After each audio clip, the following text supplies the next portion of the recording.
heard me say it before, but I'm going to repeat it. American riflemen are the best riflemen in the world because the training they get is the best in the world. You've begun that training with the sighting and aiming exercises, and you're ready now to go on to the next step.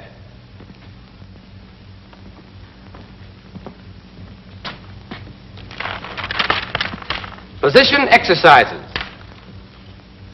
There are 4 firing positions: prone, sitting, kneeling, and the standing or offhand position. You know, any old-timer can walk down the firing line and come pretty close to picking out the men who'll do the best shooting. There's nothing mysterious about it. He simply spots the men who've taken the best positions. Good positions mean good scores. Poor positions mean poor scores. It's as easy as that. But here's the thing to remember.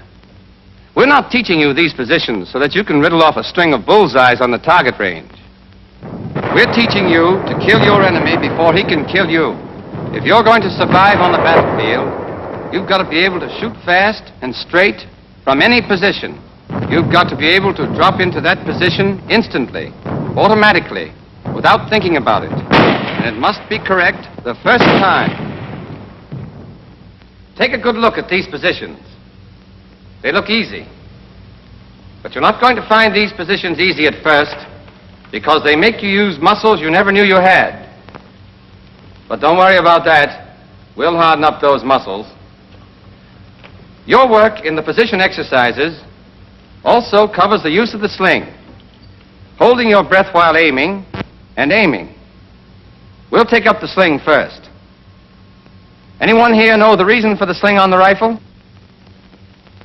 Carried with, sir? That's right.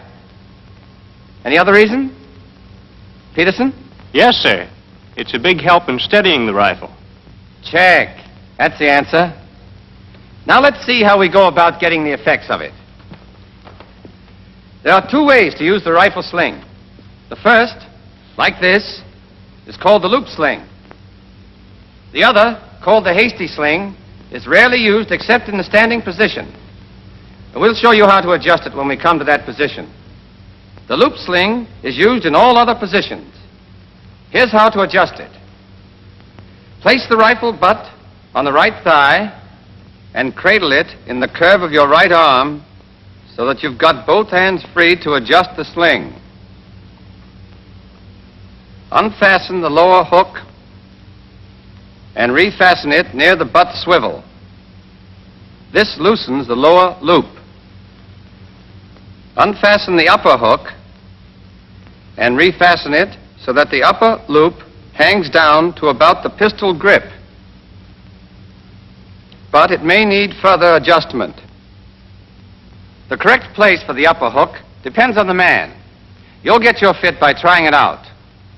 After your instructor is satisfied you have the right pair of holes, mark them so that you'll find them at a glance. Twist the sling 1/2 turn to the left and insert the left hand through the upper loop from right to left. Slide the loop well up your left arm. Leave the loose end free and use both hands to work the upper hook and the first keeper down close against your arm. Then pull down the second keeper against the upper hook. This locks the upper loop in place against your arm and keeps it from slipping. You can't shoot with a loose loop sliding down your arm. Once the loop is correctly adjusted, move your left hand over the top of the sling and place it under the rifle against the upper sling swivel. The rifle must rest in the V between your thumb and forefinger and on the heel of your hand. Wrist straight, fingers relaxed.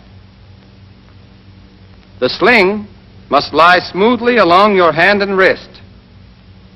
If it doesn't, you've done something wrong. This is the way you hold the rifle. Now let's go over the loop sling adjustment once more. Place the butt on your right thigh, cradle the rifle in your right arm, unfasten the lower hook, refasten it near the butt swivel, twist the sling a half turn to the left, insert your left arm through the upper loop from right to left, pull the loop well up your arm, then work the upper hook and the first keeper down against it, and pull down the second keeper to lock the upper loop. So much for the loop sling. Your instructors will go over this detail with you. Are there any questions? Yes? Sir, with Japs and Germans shooting at you, like you said, looks like you wouldn't have much chance to get that sling on. Keep thinking like that, and you'll live to tell your grandchildren about it. You're right, of course. Use the sling whenever you have time to use it, because it gives you greater steadiness. After you've learned sling adjustment, you're ready to start work on positions. Let's take a look at the prone position first. In the prone position, the rifleman lies flat on his belly with his legs stretched out comfortably. His inside ankle bones are on the ground, or as near it as he can get them without strain. His spine is straight. His body makes an angle of 30 degrees or less with the line of aim. The amount of the angle depending on the rifleman's build. When you're trying out these positions, your instructors and coaches will help you to find the angle that suits you best. Thereafter, it's up to you to practice the position until you can drop into it without thinking about it. The sergeant here is well behind his rifle. His weight is relaxed forward against the sling. Thus, his body takes up the recoil, and he is not jolted out of position each time he fires. Look at his left hand and arm. The rifle rests on the heel of the hand in the V between the thumb and the first finger. His left wrist is straight. His fingers are relaxed. His left elbow is under the piece. It's vertical. I can press down hard on this rifle, and it'll give a little, then come right back to its proper position. But when the elbow is not under the piece, the least pressure will make the rifle sag way off to the side, because muscle instead of bone supports it. A muscle gets tired, a bone doesn't. So remember, elbow under the piece. Now look at his right arm and hand. His right elbow is a little forward of his right shoulder. His right upper arm makes an angle of about 45 degrees with the ground. His shoulders are about level. The rifle fits into the hollow of his right shoulder. That's important. Raise your left hand and feel that hollow in your shoulder. Curl your shoulder forward, and the hollow is still more pronounced. Now look at Sergeant Higgins. See how snugly his rifle fits into that hollow? I don't want to see anybody in this company trying to shoot with a rifle on the point of the shoulder here. All that will get you is a sore shoulder. And that means flinching. And flinching means poor shooting. Grasp the small of the rifle stock firmly with your right hand. And get this. Put your thumb across the stock or on top of the stock, never alongside the stock. With your thumb in the right position, you've got a firm purchase for your trigger squeeze and a good support for your cheek. The finger goes inside the trigger guard against the trigger, and the finger is clear of the stock. You can use any part of your finger from the tip to the second joint to squeeze the trigger. What seems natural and comfortable to you will probably give you the steadiest squeeze, and for that reason is the best. Press your cheek firmly against the stock and on your thumb. Let your neck muscles relax and hold your head so that you're looking not out of the corners of your eyes, but straight ahead with your eyes level. That's the correct prone position. It varies a little with each man, depending upon his build, but there isn't much difference. You'll soon discover the exact position that suits you. From there on, it's a matter of practice. You will have targets to aim at in all of your exercises.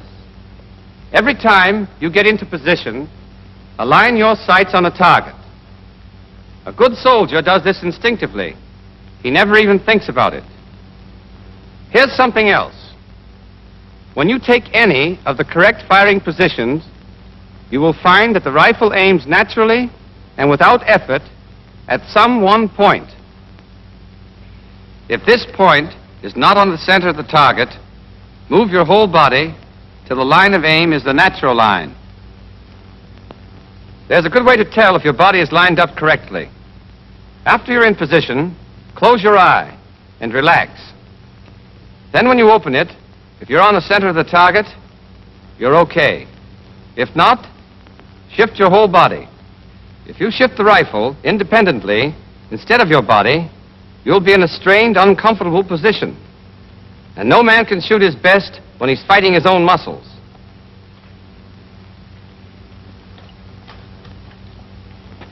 These men are demonstrating some of the things not to do, but they are common errors. Let's take a look at this first man.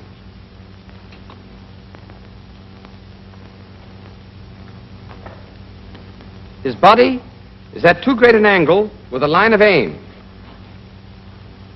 Now he's behind the rifle, as he's got to be. Look at this man's right elbow. It's too close to his body. He's unsteady. His left hand's too far back. And he's got his thumb alongside the stock. Now he'll assume the correct position.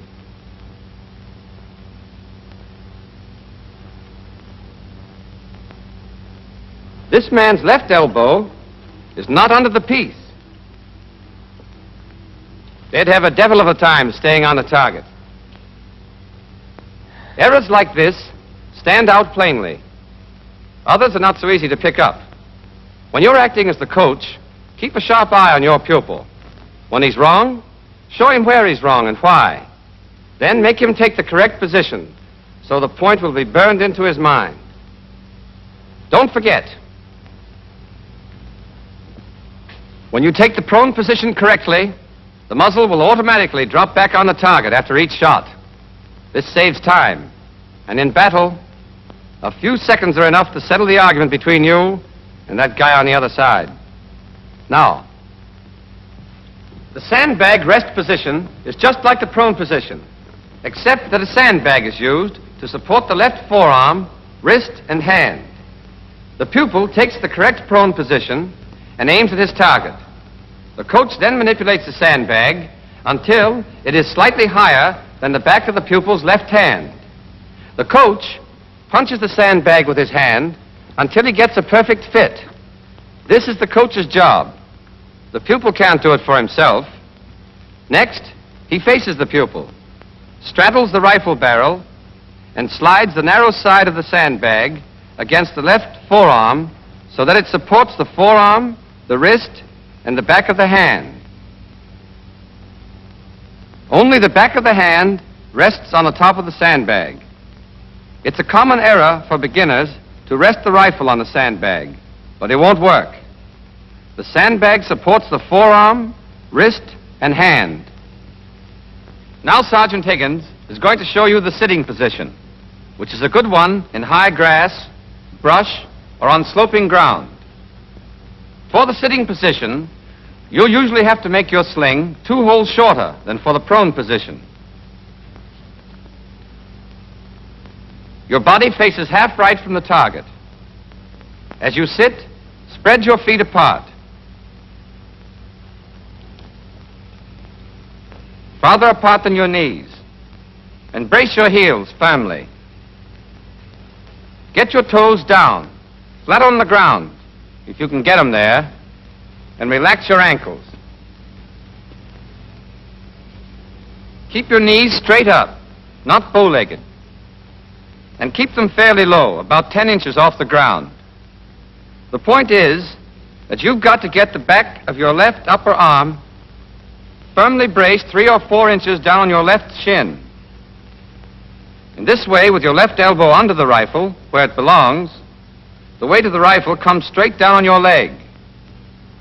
Hold your right hand and arm as you do in the prone position against your right knee so that your right shin bone forms a block for your upper arm. Lean well forward from your hips, not your waist. Keep your back straight and your weight forward. Don't rest your elbows on your knees. You'll wobble. Your elbows will roll around. No man can shoot in a position like that. Get your arms well down on your legs, several inches. Remember that left elbow. Keep it under the rifle. Now you've got a solid, steady position, and you won't be knocked off balance by the recoil. That's the normal sitting position. It's the best one, and it'll be used in this company. We may have a few men of exceptional build who are not suited to it. Heavy men may have to use the crossed ankle position.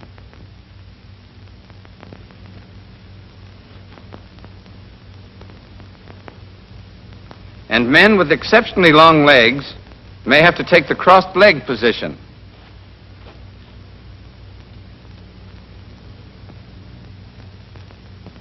But your platoon leaders will decide which men, if any, are to use these alternate positions. Now, if there are no questions, we'll go on to the kneeling position. Your sling is usually the same length as for the sitting position. First, the half right face. Then get down on your right knee and sit on your heel, so that your top of your foot is flat on the ground. It takes practice, but you can do it. With your heel inclined toward the target like this, your foot helps to brace you against the gun's recoil. Don't sit on the inside of your foot. Rapid fire'd make you bob around like a cork. Sit firmly on the top of your heel, with your weight well forward. Your left elbow is under the rifle and in front of your kneecap, never on top of your kneecap. The position of your left leg depends on your build. The taller you are, the farther to the front your leg will be.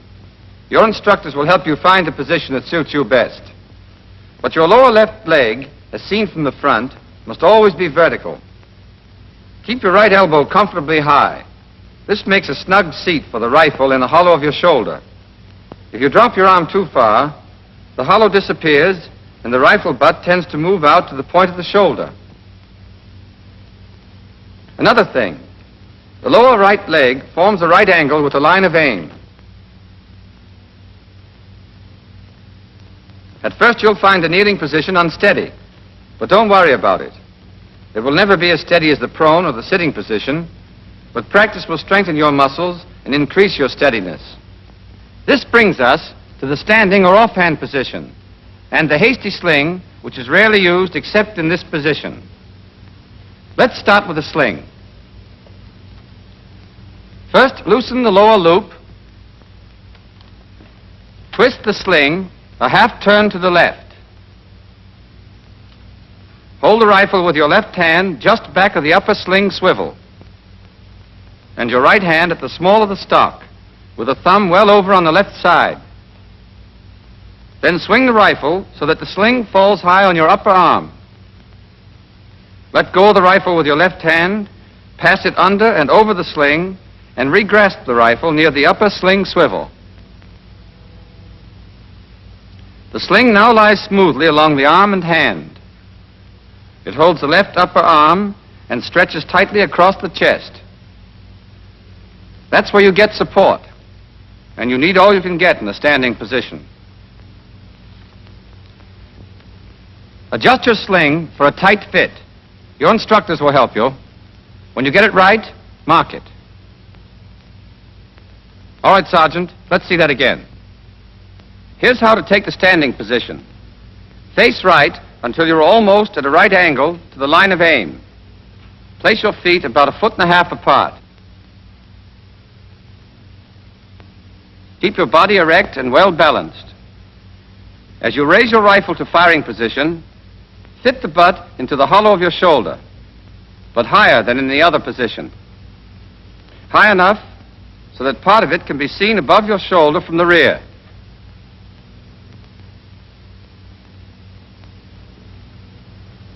If the butt is too low, you'll have to strain your neck to get at the sight. If the butt is where it should be, your head and neck will be erect and natural. Keep your right elbow up. The higher, the better. At first, you'll find this unnatural and uncomfortable, but practice will fix that, and it gives you the power of all those arm muscles to take up the weight of the rifle. Here's an exercise that'll loosen up the shoulder joint. When you've done it enough, you'll be able to hold the rifle up with your right hand alone. The main job of the left hand is to steady the rifle, not to support it.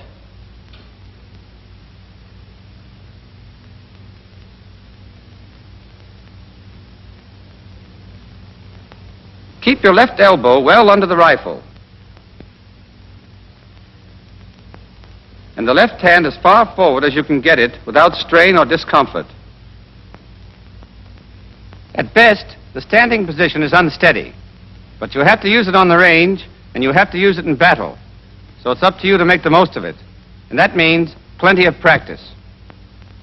Nearly every recruit gets a brilliant idea of how to overcome this unsteadiness. He pulls his left arm back against his ribs, balances the rifle delicately on his thumb and 2 fingers, and blazes away.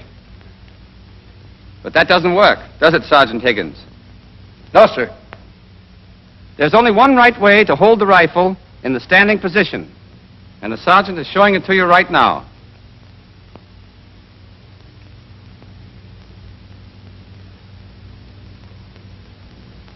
Thank you, Sergeant Higgins. Now you know the positions. I've given them to you, one after another, to let you compare them. See where they're different and where they're the same. All except the standing position have these points in common. Always hold the rifle at the small of the stock with your right thumb on top of or across the stock, but never along the side. Always keep your left hand against the upper sling swivel, with the rifle in the crotch formed by the thumb and the first finger. Wrists straight, fingers relaxed. Always have your left elbow under your rifle, and always squeeze the trigger with whatever part of your forefinger between the tip and the second joint feels firmest and most comfortable. Always press your cheek firmly against the stock, and hold the butt of the gun in the hollow of the shoulder.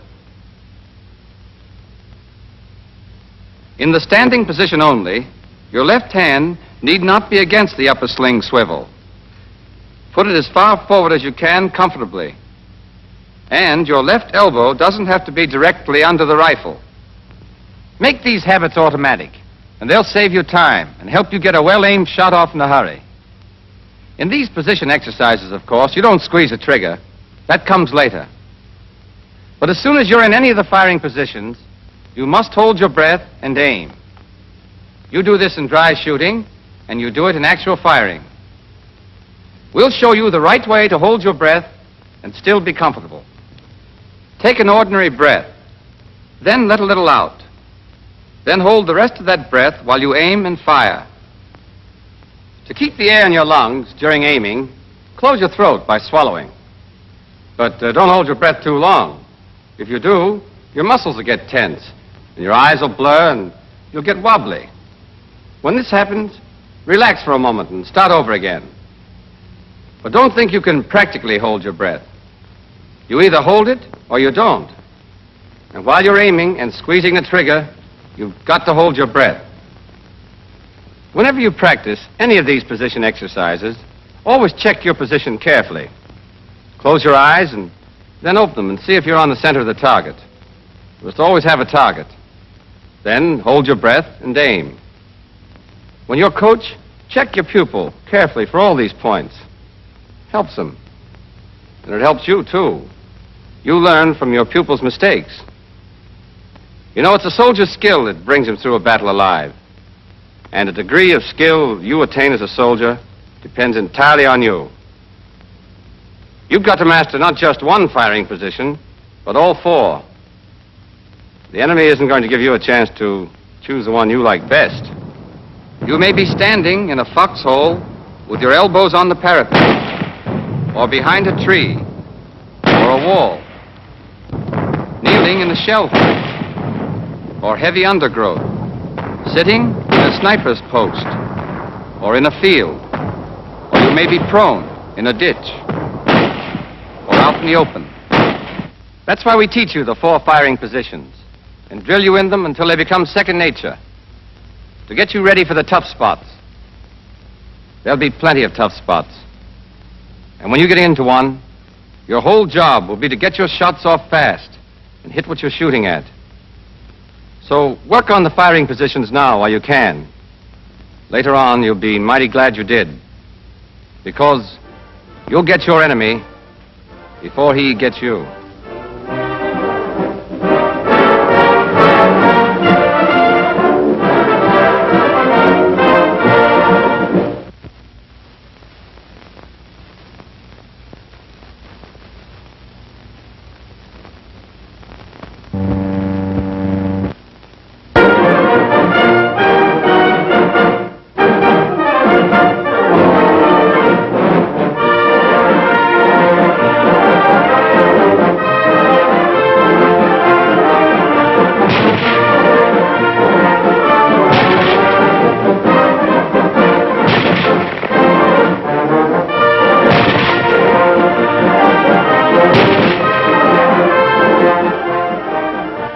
In our work so far, we've learned what the correct sight picture is and how to get that picture into the sights of the rifle and hold it, whether you're prone, sitting, kneeling, or standing.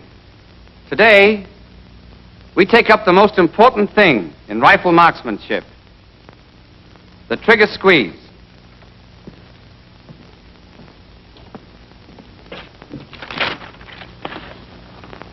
By that term, trigger squeeze, I mean the process you go through to bring your trigger back and fire your rifle.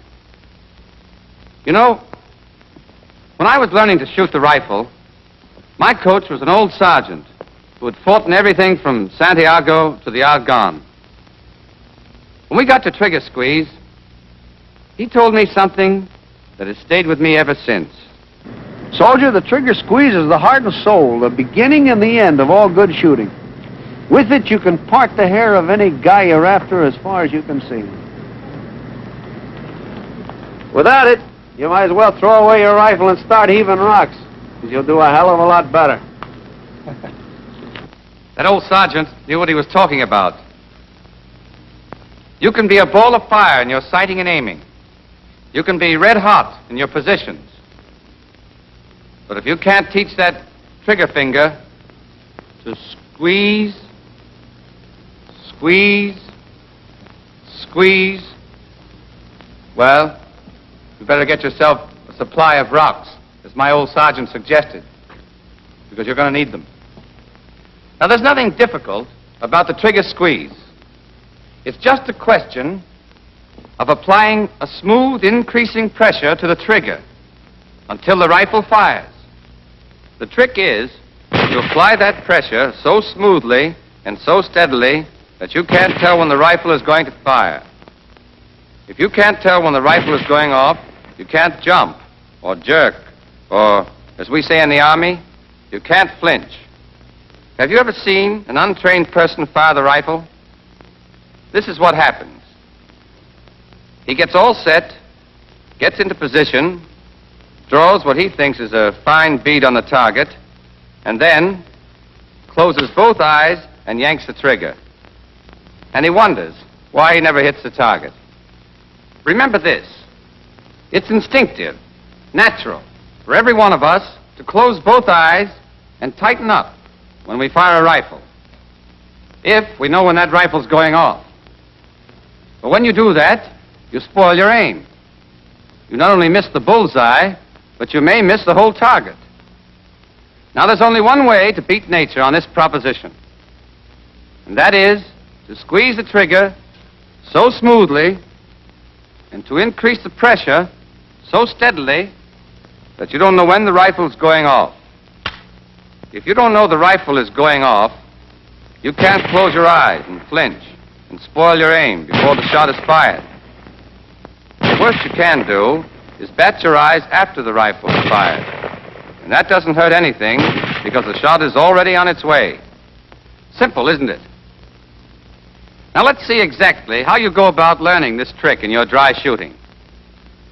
You practice the trigger squeeze in all positions, but you start out in the prone position with a sandbag because that's the steadiest, and it lets you concentrate on the sight picture and squeeze until you get the hang of it. First, you take the prone position and adjust yourself until the rifle points at the target without effort.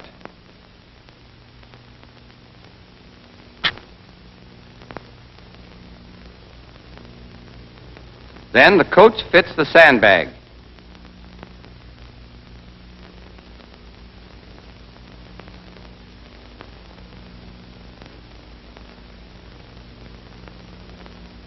The coach takes his position, and the exercise begins.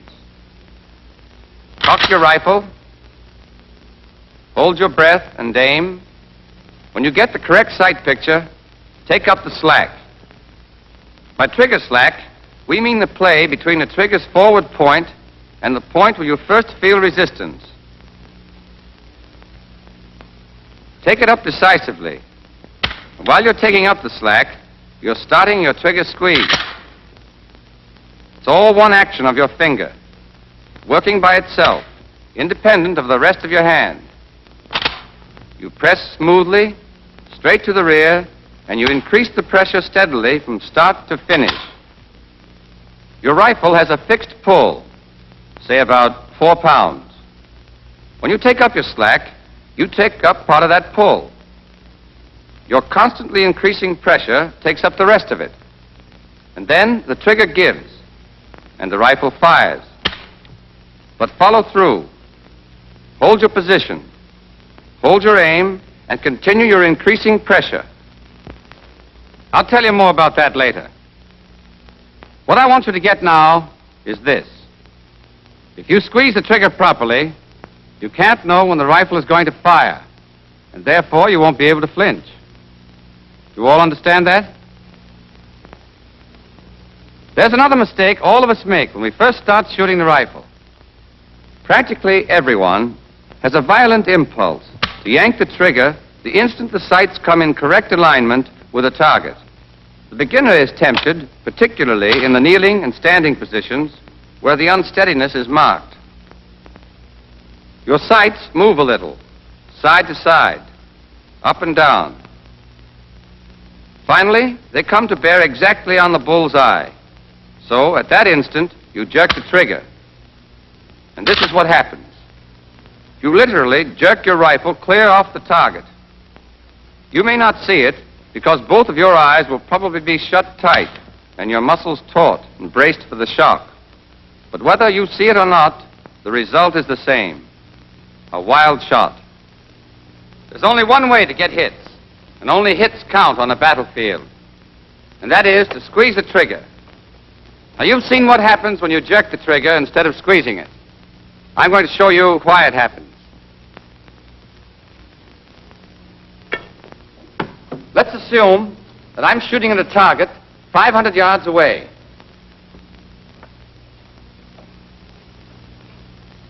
I've got my sights lined up on the left edge of the bullseye. Since the range is 500, I would be using a B target with a 20-inch bullseye. If I fired now, I'd hit the left edge of the black. Now I'm going to move the rifle 20 inches to the right. And let's assume that I've moved the butt and the muzzle exactly the same distance. In other words, my line of aim now is exactly parallel to my line of aim before I moved the rifle. If I'd fired then, I would have creased the left edge of the bull. Who can tell me where I'd hit if I fire now? William? It had creased the right edge of the bull, sir. Right. Do you all understand that? I can move this rifle back and forth 20 inches.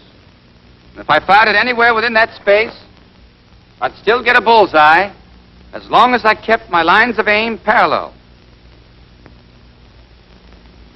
I move the rifle 10 inches to the left again, still keeping my parallel line of aim. If I fired it now, I'd hit the bullseye dead center. But now watch this. I'm going to keep the butt in place and move the muzzle of the rifle just 1 inch. The butt stays the same as it is. I've moved the muzzle only 1 inch. If I fired now, where would it hit? Norton? It would go off to one side, sir. I don't know just where it would hit. Neither do I know just where it would hit. But I can tell you this. It would miss the center of the bullseye by about 35 feet. Get that. 35 feet. The point is, when you jerk the trigger, you twist the rifle off the line of aim.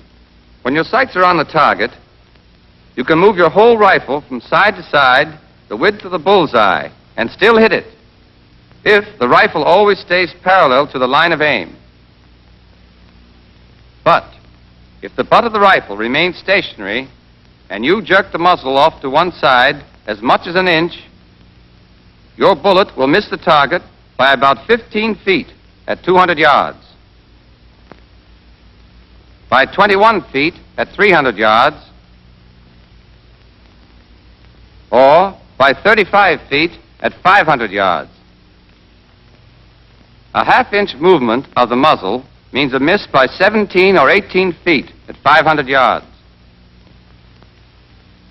A quarter-inch movement will cause a miss by 8 or 9 feet.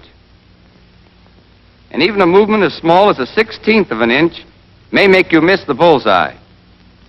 That's why it's so important to take the correct position, so that your rifle and your whole body aim directly at the bullseye.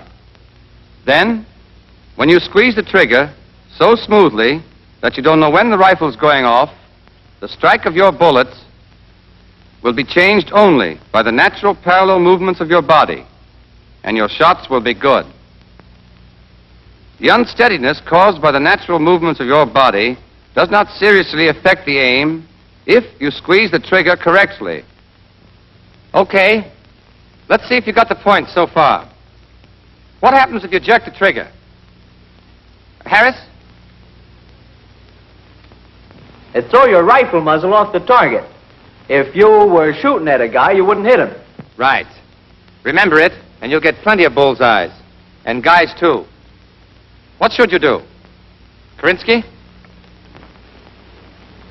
Sir, you should squeeze the trigger so that you won't know when the rifle will go off. Good. Tell me when to squeeze it. O'Neill. You take your position, you hold your breath, you aim, you take up your slack, and then you pull the trigger. Do you pause after you've taken up your trigger slack before you begin to squeeze it? Austin? No, sir. Taking up on the slack starts you on the squeeze. Right. And you go on steadily applying pressure until the hammer falls. Do you flinch and spoil your aim if you squeeze the trigger properly? Marshall? No, sir. Why not? Because you don't know when the rifle's going off. Check. Here's all there is to it. Every time you squeeze the trigger, be sure to do these things. Apply a steadily increasing pressure and continue smoothly until the rifle is fired. I know this seems easy. It is, but it must be practiced over and over. You must develop the habit of thinking only of the sight picture. You must practice until the trigger finger works independently, as if it had a mind of its own. Are there any questions? Sir, How much time should you take to squeeze the trigger? The expert takes about 2 seconds to fire a well-aimed shot. He can do this because he knows his job so well that the whole procedure is almost automatic. Speed comes with practice, and he follows through. Here's what we mean by follow through. After the hammer falls, go right on for an instant doing what you were doing. Hold your breath and aim and apply your steadily increasing pressure on the trigger. This helps overcome the natural tendency to let go, which disturbs the sight alignment. All right. We've shown you how to squeeze the trigger and follow through. And we have a neat little way of checking up on you. With each shot, we have you call out where you think the bullet is going to hit. This is calling the shot. And you do it the instant after the shot is fired. It's a cinch to call your shots if you're squeezing the trigger properly.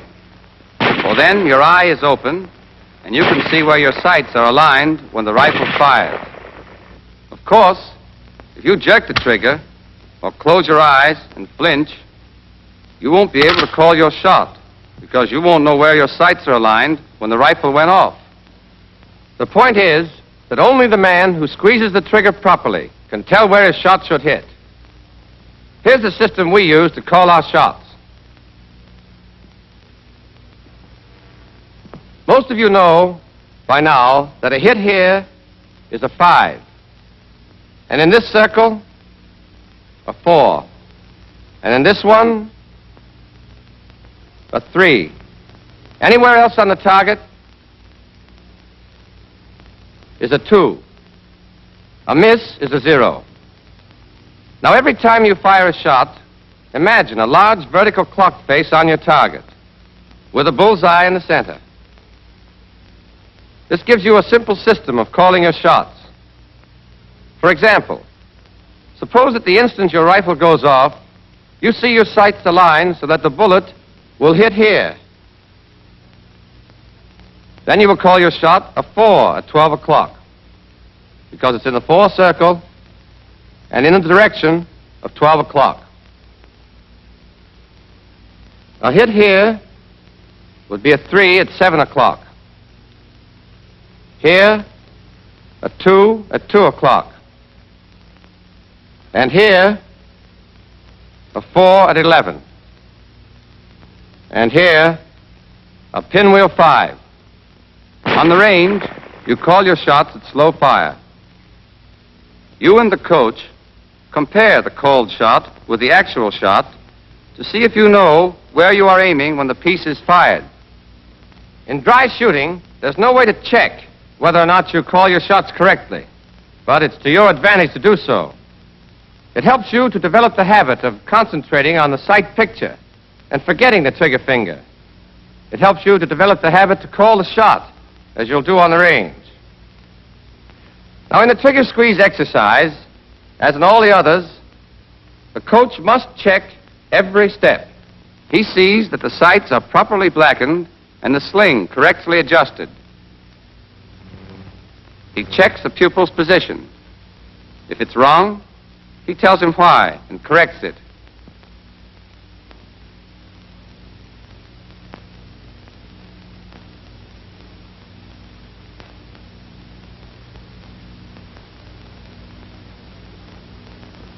He keeps an eye on the pupil's back during aiming to make sure he holds his breath properly.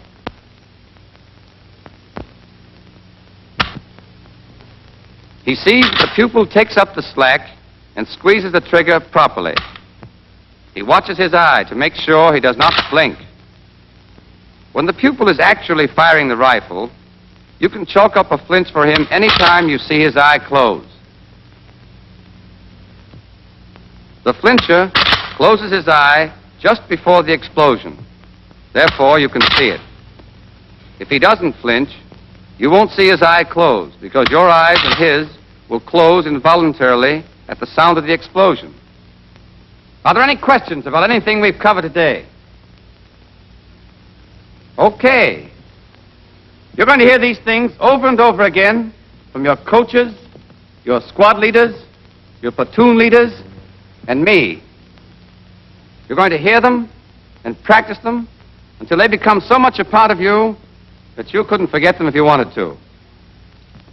If you acquire these correct habits in your preparatory work, you'll find that the actual firing on the range is as simple as shooting fish in the kitchen sink. To be a good shot, you must dry shoot or squeeze off 100 or more shots for every round fired, and with as much care. Remember, skill in squeezing the trigger correctly is the best life insurance you can get.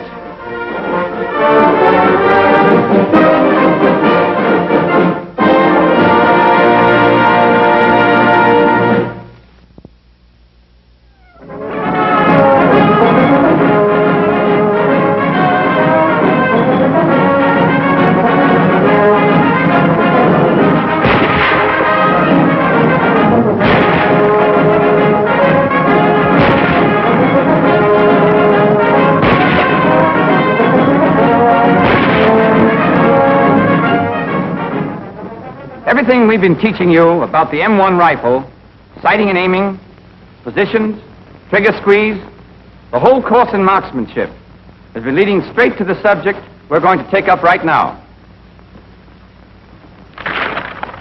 Rapid fire exercises. But let me warn you right now about that word rapid. It does not mean taking just any position, or hurrying your aim, or jerking the trigger. It does not mean spraying bullets all over the landscape. Rapid fire means getting off well-aimed shots as fast as you can. It means firing as fast as you can fire accurately, no faster. The measure of your effectiveness in rapid fire is not shots per minute, but hits per minute. Remember that when you're on the range. And remember it when your target is a Jap or a German, who's just as anxious to kill you as you are to kill him. Keep calm and hit what you're shooting at. Suppose you're in a supply detail that runs into an ambush. You've got to drop into position and get your shots off fast. But they won't do you any good unless they're well-aimed shots. Or suppose you're in a defensive position. All of a sudden, your enemy's in close, charging you from all sides. Your first impulse is to start blazing away wildly. You must not. Keep hold of yourself. You've got to shoot fast, but you've got to make every bullet count. Don't lose your head, even though hell's breaking loose all around you.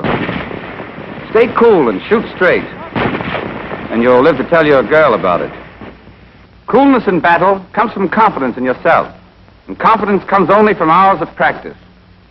Slow fire and rapid fire, over and over, with a stopwatch looking over your shoulder. We teach rapid fire in 3 positions. In the prone position, and in the sitting position, which are the best, and the kneeling position. The kneeling position is none too steady, but there are times when it comes in handy, and you'd better be ready for just about anything. We don't teach rapid fire in the standing position, however. It's not worth it. In the standing position, you're not properly balanced for accurate aiming at high speed. The first thing you've got to learn in rapid fire exercises is getting into the right firing position in a hurry.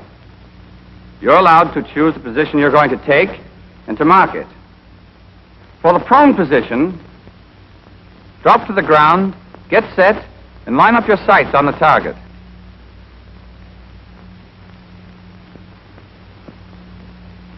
Mark the points for your right and left elbows and the butt of the rifle. Then, keeping your feet in place, stand up. Hold the heel of the stock in your right hand. Now you're ready. At first you practice getting into the prone position by the numbers. On the count of 1, bend your knees to the ground and throw your weight back. On 2, place the butt of your rifle on the ground at the spots you marked for it. At 3, place your left elbow on its mark. At 4, take the butt of the rifle off the ground and fit it into the hollow of your shoulder. At 5, return your right hand to the small of the stock and drop your right elbow to the ground on the spot marked for it. Now immediately line up your sights on the target. Hold your breath, aim, take up the trigger slack and squeeze off the shot. Now if your position is right, your rifle will naturally fall back on the target after each shot, and you can fire a whole clip with only slight pauses between to get your sights in perfect alignment. At first, you'll practice by the numbers, so that your coach and instructors can check the accuracy of each position and movement. Take it by the numbers once more, Sergeant. Yes, sir. Ready position. 1, 2, 3, 4, 5. Once you've learned it by the numbers, you'll practice against time, so that you can check your progress, see how you're going. We start you slowly and speed you up gradually until you can take your position, aim, and get off your first shot in 9 seconds. Here's how it goes in dry shooting. Watch how smoothly the 5 steps flow together into one continuous motion. Go ahead, Sergeant. Lock. Simulate load. Ready on the right. Ready on the left. Ready on the firing line. Target. Up.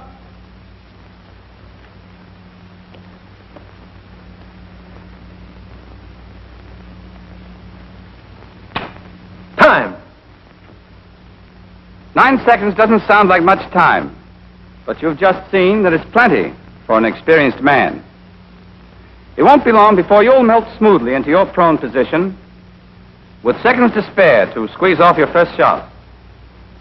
Naturally, the faster you get into a good position, the more time you've got to aim and fire. So, slip into position, and then take your time to get an accurate aim and a careful squeeze on that trigger. A near miss in 7 or 8 seconds is no good. What you want is a bullseye in 9 seconds. Try to get a smooth flow in every movement as you drop to the ground. Think of how it would look if every move were made very slowly. Targets. Up. 1, 2, 3, 4, 5. Now hold your breath and take a careful aim. 6, 7. Squeeze slowly and steadily on that trigger. 8. Time. Every one of you can do it as easily as that, if you remember this one point.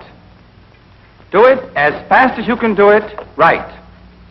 Never hurry your aim or your trigger squeeze. Now for the sitting position. First, take the correct position and try it out to be sure the rifle points naturally at the target.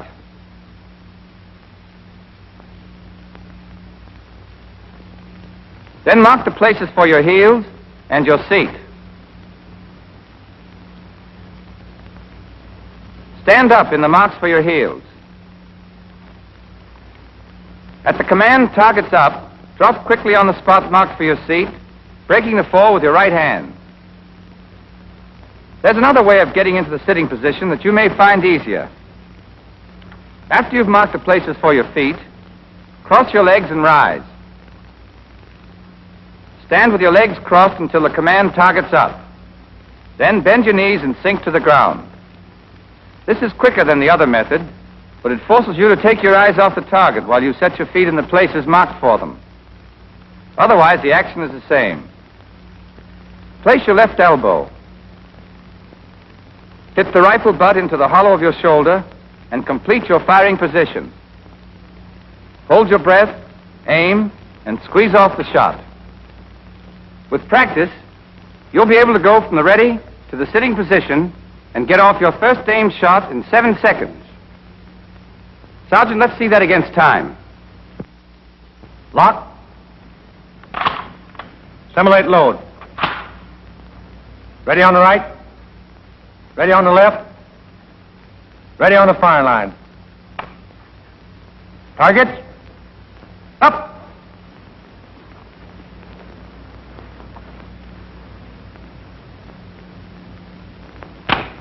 Time. Here, too, of course, the quicker you take the correct position, the more time you've got to squeeze off your shot. The exercise in the kneeling position is like the other two. You mark the places for your feet and your right knee and get up. On command, you lock, load, and stand ready. When you hear targets up, take the kneeling position you've marked, hold your breath, aim, and squeeze the trigger. With practice, you'll be able to go from the ready position to the kneeling position and get off your first shot in 7 seconds. Targets. Up. 1, 2, 3, 4, 5, 6. Time. I've said the place to save time in all three of these exercises is in taking your positions. But don't misunderstand me. That does not mean scrambling into the wrong position in a hurry. In rapid fire, just as in any other phase of rifle work, you've got to be in the correct position before you start to aim. After you've learned to take the 3 firing positions and squeeze off your first shot at the required speed, you're ready for the cadence exercise, the purpose of which is to develop a rhythm, a regular beat, at about 3-second intervals. For one thing, it's easier to work smoothly in a regular cadence. For another, on the range, you're allowed a limited time to take your position, fire your first clip, reload, and get off your second clip. And a 3-second interval will bring you out comfortably within the time allotted. We don't expect you to be able to do it all at once. We'll start you dry shooting at the rate of an aimed shot every 5 seconds. Then every 4.5. Then every 4. Which in dry shooting corresponds to 3 seconds on the range, because the hand operation of the piece is slower than its actual operation in firing. Here again, the coach and pupil method is the best. The pupil simulates firing while the coach works the operating rod handle. To keep the bolt from being held in the open position when it is thrown back, the coach puts a small block of wood in the clip.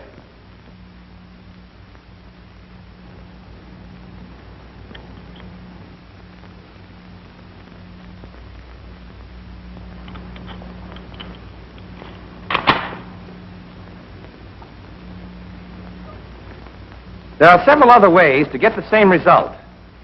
But in this company, we find this method the easiest and the best. Your squad leaders will have a supply of these blocks and will issue them when they are needed. Let's take the exercise at 5-second intervals. Hammers down. Coach is ready. Bolt.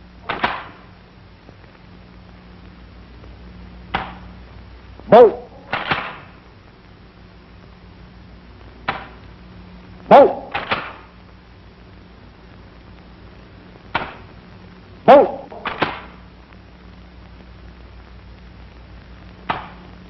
Bolt.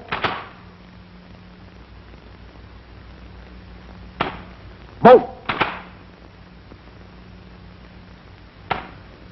As I said before, in these exercises, the coach is just about as important as the rifle.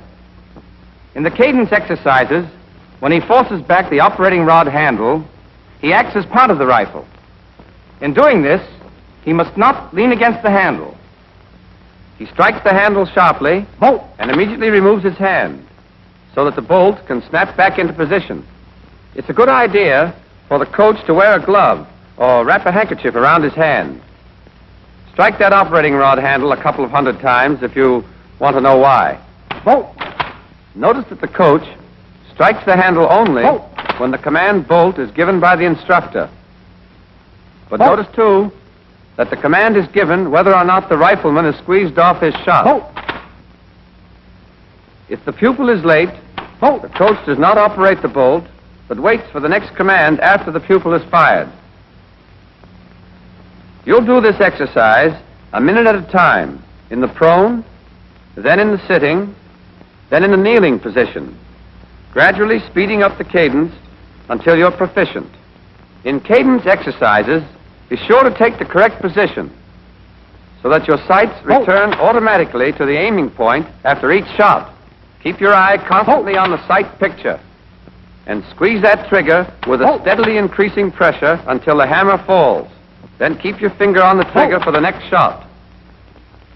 Yes, I'll say it again. It's constant drill in speed and accuracy that makes the expert rifleman. But even constant drill won't do you any good unless you make each movement right every time. After you've learned to fire in cadence, you'll move on to 2 exercises in simulated rapid fire.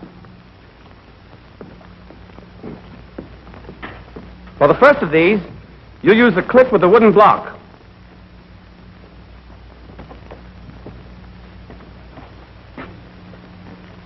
On the command targets up, you'll go from standing to the prone position and squeeze off your first shot in 9 seconds.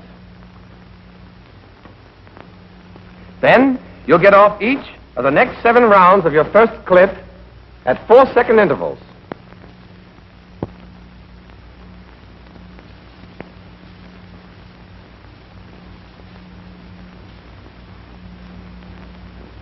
But there won't be anybody to call off these intervals for you.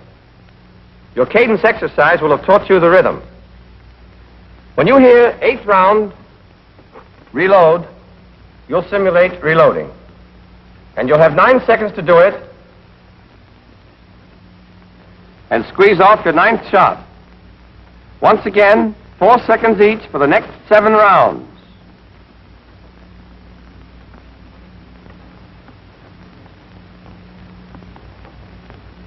When you hear last round, you'll still have 5 seconds extra before the command cease firing. This exercise is done in a total of 79 seconds. All right, let's see how it goes. Lock. Simulate load. Ready on the right. Ready on the left. Ready on the fire line. Targets. Hup.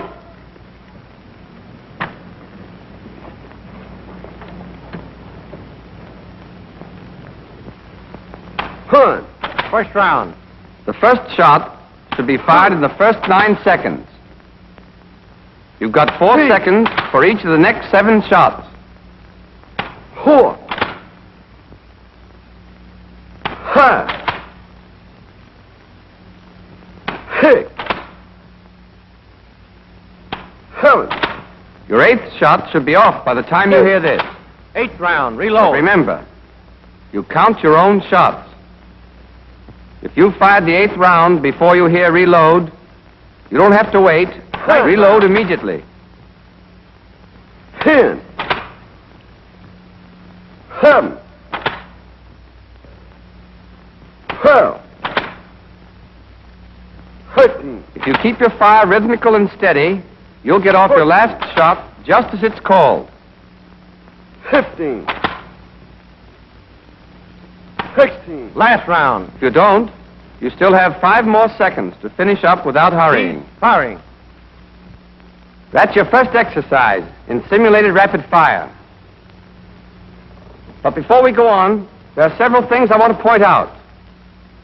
In all of your rapid fire exercises, be sure to count your shots aloud, as you heard Private Oss do just now. By counting the shots, you know exactly what's left in your clip, and you're ready to reload when you should, which saves time. But there's another reason. You've got to use the air in your lungs to call the number, and that forces you to breathe at just the right time. But don't get the idea that counting aloud is just a training exercise.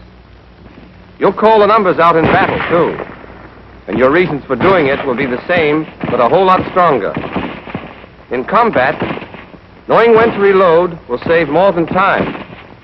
Getting caught with 1 round in your rifle when the enemy is coming at you is as good a way as any to put an end to your career.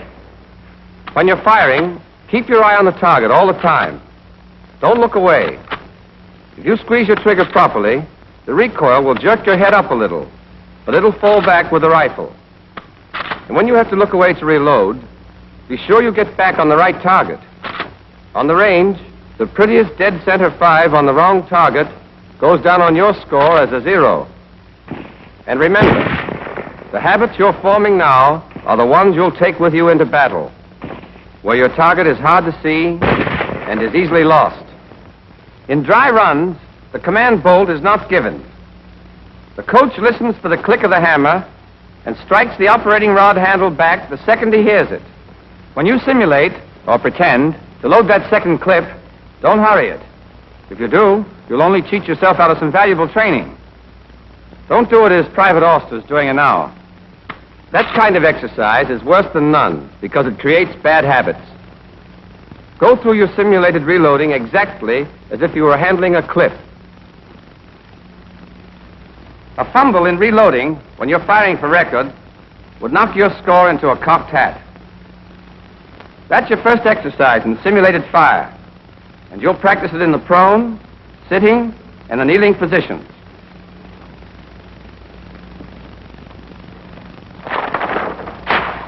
You're allowed a total of 79 seconds for the prone exercise, but only 74 seconds for the sitting and kneeling. 7 seconds instead of 9 to take the position and fire the first round. 8 seconds instead of 9 to reload.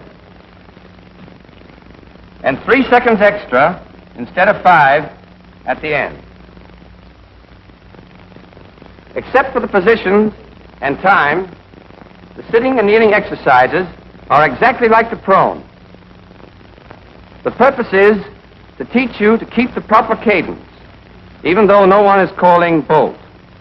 Once you've learned this, you'll repeat the series using dummy rounds and no wooden block. The timing is the same, and the performance is the same. But with dummy rounds, you must learn to load a fresh clip quickly, and that's a trick in itself. As you take the clip from your belt, grasp it at the base and near one edge between your thumb and forefinger. Then carry it forward, swinging it up until the bullets point forward. Place the clip in the receiver and slide your thumb forward along the top of it to the center of the cartridge. Double your fingers up, out of the way. Raise your arm and press the clip down into the receiver until the clip latch engages. As you raise your thumb, the operating rod handle should snap forward.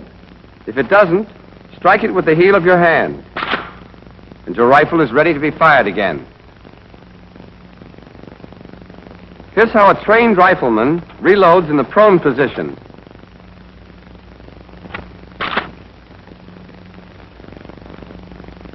In the sitting position,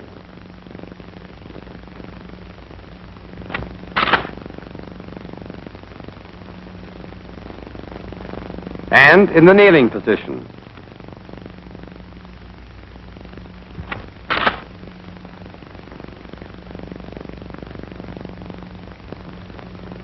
When you first do these exercises, you'll feel that 79 and 74 seconds are going to rush you. But there's plenty of time to get off those 16 shots. So don't try to beat the clock. That won't help your score. When you get on the range, you're scored on your hits. Don't get buck fever. The stopwatch is important, but don't let it push you around. Don't be in such a rush that you spray bullets all over the target. If you're going to shoot wild, you can get all your shots off in 30 seconds. But don't do it. When a recruit does, and then turns and finds an old-timer beside him, just loading his second clip, well, he feels like a fool. Take it easy. There's no time to pick daisies, but there's plenty of time to fire 16 shots and get 16 bullseyes. And remember, even 12 bulls are better than 16 threes. So don't get excited. Slow and careful. That's the rule that brings in the high scores on the range. And it's the rule that mows them down in battle. Up to now, we've been discussing the pupil and what he does. Now let's look at the coach. In rapid-fire exercises, he's got plenty to do, and not much time to do it in. In addition to his other duties you already know about, he makes sure the pupil takes his position quickly and without waste movement. That he takes up the trigger slack with one decisive action and squeezes the trigger correctly. 1, 2, 3, 4, That he breathes after each shot. 5, 6, That he keeps his finger on the trigger. 7, 8, And that when he reloads from the belt, he doesn't fumble.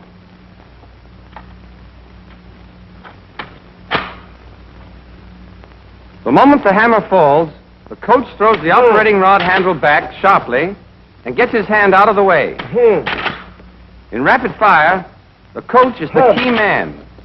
He's got to know his stuff 12, and keep his eyes open. If he's on the job, he can help his pupil a lot, 14, and himself even more. 15, 16, Any questions on rapid fire? All right, let's sum up. Rapid fire is slow fire speeded up a little. In rapid fire, just as in slow fire, you take the right position, hold your breath, and aim properly, and squeeze your trigger smoothly, even if you take a little longer than you should. Speed? Yes. We count the seconds you take, and we work you against the stopwatch. But speed is worse than useless unless you do everything right every time you do it. Take it slowly at first, and make every movement exactly as you should. Speed will come of itself. And it won't be long before the right way is the natural way for you. The only way. Then, when you find yourself in a tight spot in battle, you won't lose your head and blaze away wild. That's the quick way to the cemetery. And for my money, a good soldier is a live soldier. Dependable habits will make you calm and cool and confident, and you'll hit what you're shooting at. That's pretty important when what you're shooting at is shooting at you.